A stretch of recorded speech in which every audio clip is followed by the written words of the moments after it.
कई कई लोग होते जो तीर्थों में जाके बीमार हो जाते हैं,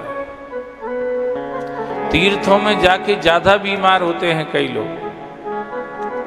उसका कारण वातावरण ही मात्र नहीं रहता है, उसका कारण ये रहता है जब हम तीर्थों में चले जाते हैं तो हमारे जो पाप है ना वो गड़बड़ करने लगते हैं।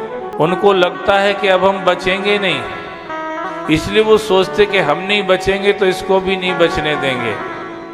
इसलिए वो पाप जो हमारे होते हैं ना, क्योंकि अब पाप तो पाप ही है, वो कोई तुम्हारा भला तो चाहेंगे नहीं महाराज। वो सोचते अब हम तो बच ही नहीं पाएंगे इसलिए इसको भी नहीं बचने देंगे, तो पाप पूरा जोर लगाते हैं इसके लिए कि आदमी सत्कर्म न कर पाए महाराज।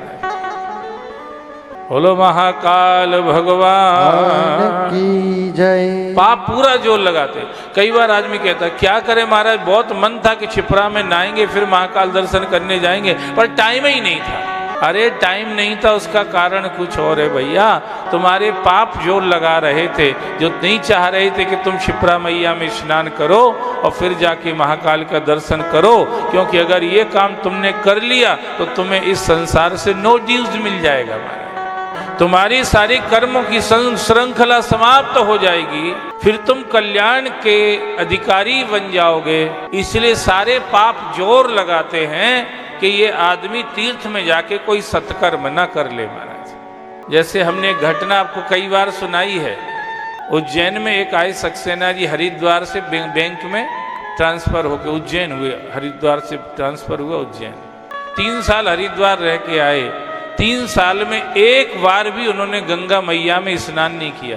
तो ऐसी स्थितियां रहती हैं। आदमी रहता है तीर्थों में, मिल जाता है पिछले पुण्य से तीर्थवास, और वर्तमान के किए हुए पाप उसको तीर्थ में सत्कर्म नहीं करने देते हैं महाराज। वो किसी न किसी रूप में अड़ंगा डालते ही रहते हैं।